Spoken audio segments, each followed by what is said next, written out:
Hey, Hop Sauce coming at you. How's it going, everybody?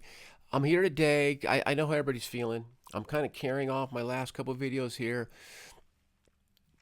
People are feeling down right now because, Bitcoin's pulling back. Ethereum looks weak. XRP ain't doing shit. It's actually, I'm going to show you a chart on XRP. Little bit sketchy, but it's not like the last bear markets for sure. We're in the winter, everybody. We're in the crypto winter, no doubt about that. Is the market breaking down? Okay, or are we just sitting here in a boring downtrend market right now?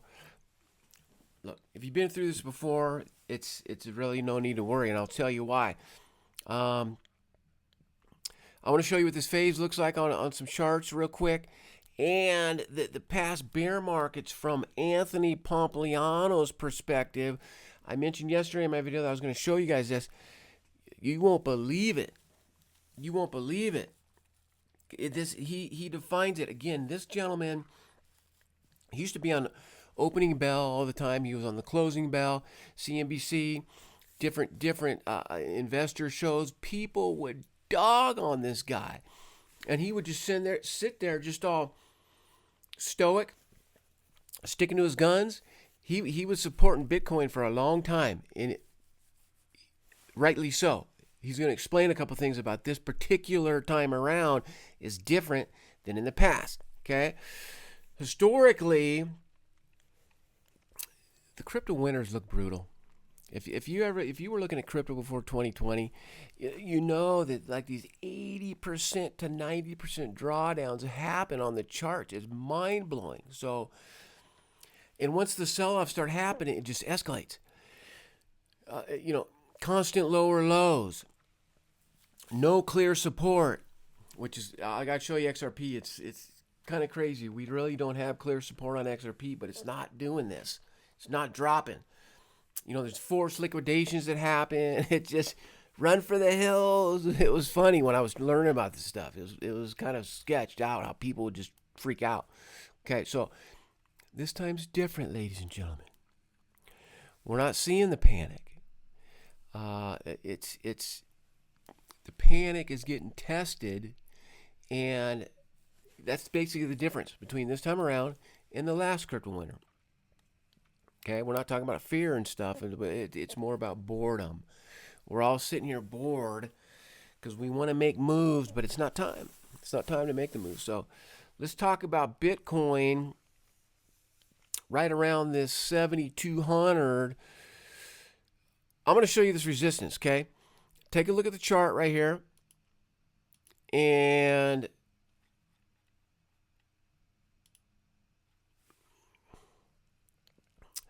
it's a little bit sketchy, okay? If you can see over here on the right-hand side,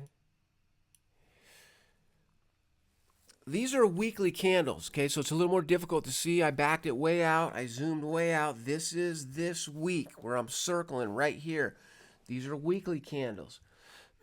So what I did, I kept hearing about this 72 being the support level. Let me show you. Okay, again, these are weekly candles. So we're going to scoot all the way back. This is, man. Okay, this is back. 22's back here. Let's go back to 2024 where my cursor is here. Let me scoot over a little bit. I won't show. Let me get up here. So these levels, okay, we blew. This is 72. I'm going to take that one out. We don't care about that one. This level, right where I'm moving my thumb, my cursor right here. This is back here. Let's see, right in the February, March 24. Speaking about the 1, 2, 3, 4, 5 month period. These are weekly candles. 1, 2, 3, 4, 5, 6, 7, 8. We can count 9. That's 10, 11.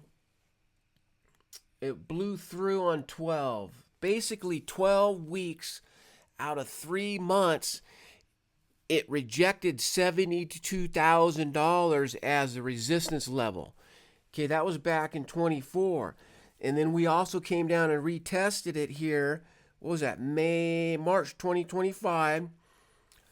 One of the weeks in April, it tested it as support and then shot back off. But okay, over here it came down.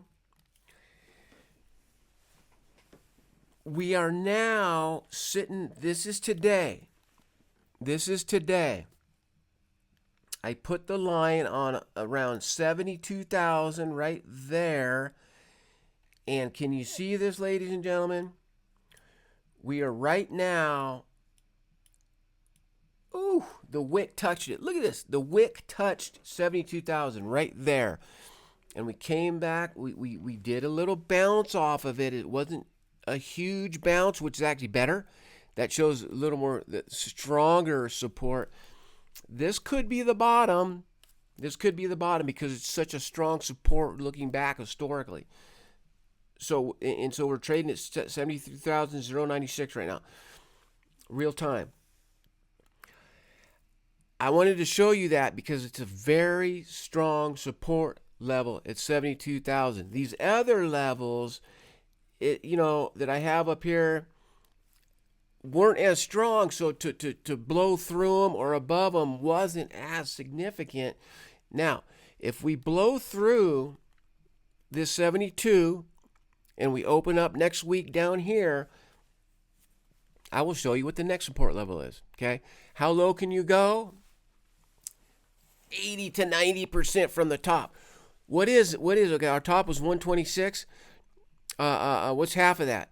About 13. Okay, so you come down. So I mean 60,000 would be 120. So about 65,000 is half. We haven't even drawn down half yet. We haven't even drawn down 50% yet. And in the past crypto winners, we've seen 80 to 90% drawdown on Bitcoin. Just put it in perspective. Okay, next one. Ethereum. I won't take too much time. Okay, so we did break through that 2,400. I thought it was 23 something. I have 24 up on here. Let's find this next level together. I'm going to scroll back, and I'm going to start looking to see. Ooh, I see something. I see something here. Hey, and mind you, people, this takes a little bit of practice and time to figure out where to put the lines for these levels here. It's right about there, just below 2,000. Okay, and it's that same thing where I'm looking at 1, 2, 3, 4, 5, 6, 7, 8, 9, 10. Blew through right here. Could be 11, 12. We're approaching. We've got a little bit more to go. It's right at 2,000. Okay, I'm going to stick it right there. 12, and then that gives us 13, 14, 15. 15 weeks over the last year and a half have touched this line. And it was mostly a resistance line. We blew through it. Now it becomes our support. Look what's going on. This is today. Our support level is right. It's just a little bit above 2,000, and we are trading out 2,139 right now, real time as we speak. Just wanted to show you that. We're getting lower lows. But again, what was the 52-week high? So 4,995 was the 52-week high. Let's just say 5,000. Half of that is 2,500. Okay, so we have dropped more than half from the yearly high. So Ethereum right now is approximately 55-60% drop from the top. Okay, this is perfect. We're 40% on Bitcoin, 55 to 60 on Ethereum. Let's take a look at XRP. XRP is, I did draw this line to be quick. It's a little more scary, people. We do not have that strong a support at the level that I just drew. I want you to know that on XRP. I've got a line right here about 144. When I go back Okay, here's the difference. When I go back, see this spot right here? That is the only, scoot it up a little bit, right here. This is the only somewhat of a level that it closed and then opened back up. There is nothing before that. This is very weak support. The fact that that XRP is not dropping off of the mountain, it's not just, people are just fear selling and panic selling. It's kind of mind blowing to me right now, because this is not support. When you look at this, see this right here? That ain't no support line. It didn't do anything. It just blew right through it. There was no pause right here. So, but that's where we're kind of stalling when we look at today on where we're sitting with this thing. It just, look at this. And these are weekly candles once again. 1, 2, 3, 4. This is the last month has just been, downward fall right there. So, okay. Here's a clip of Anthony Pompliano. I got to show you this. It's about 2.5 minutes long. Check this out. Why is this bear market different? That's the title of this bad boy. Check this out. Why this bear market may still be a bear market, but just not be like past bear markets. And one part of it is that volatility we were talking about. If Bitcoin was an 80 vol asset, now it's only 40. It's a 50% reduction in volatility. Then rather than get an 80% drawdown in price, you should get about a 40% drawdown in price, right? Just kind of back of the napkin math. If that's the case, then the drawdown that we've seen would be about the whole move, right? Somewhere in that $75,000 range. Now, I'm not claiming that that was the bottom. I'm not claiming that I've got a strong opinion on this, but I do think that if you get the volatility cut in half, then the drawdowns should be about half. And so we're somewhere in that ballpark now. And I think the next couple of weeks will be very important to understand, is it likely to be a bigger drawdown? Or should we just be able to take the volatility levels and then assign it to Bitcoin levels and understand where that market bottom is likely to be? Now, the other thing that I'm paying attention to here is bear markets can always get worse if there is stress in the market. And where could that stress come from? In the last cycle, we saw a lot of lending. I didn't make that point. A lot of rehypothecation Good of Bitcoin. point. And once you had some sort of issue, then all of a sudden there was this contagion, and it set off this kind of chain effect across all these different companies. We saw companies go bankrupt. We saw lots of funds come under immense duress. There was all these issues that people had to try to work through. And in that process, that led to lots of selling. People wanted to sell Bitcoin to raise cash. They wanted liquidity in US dollars. And so all that sell pressure and capitulation drove the price lower and lower and lower until finally we had bottomed sub 20K in the last cycle. Now, 70,000 to 20K was right in line with those same kind of 80% drawdowns. One of the areas where I could see there being issues or stress showing up in the future are these Bitcoin treasury companies. Now, I'm intimately familiar with them, right? I've evaluated a lot of them. We've got a public company that's got Bitcoin on its balance This is a very big point. Try to pay attention right here. sheet, etc. But what I think is important is not just, oh, there's public companies with Bitcoin on their balance sheet. It's more important to look at what are the terms of any debt that they have. And the reason why that's important is because if somebody becomes a forced seller in 2022, if they were a forced seller because of the contagion, or in 2026 because of some debt that they have that forces them to sell the Bitcoin at an inopportune time, then that is where that kind of capitulation sell pressure could come from. Now, most of the debt in the public market is not going to be kind of aligned with that type of situation. Instead, a lot of times there's longer duration debt. There usually is some sort of convert component to it. I don't see a lot of these companies right now taking out loans against their Bitcoin where there's liquidation type risk.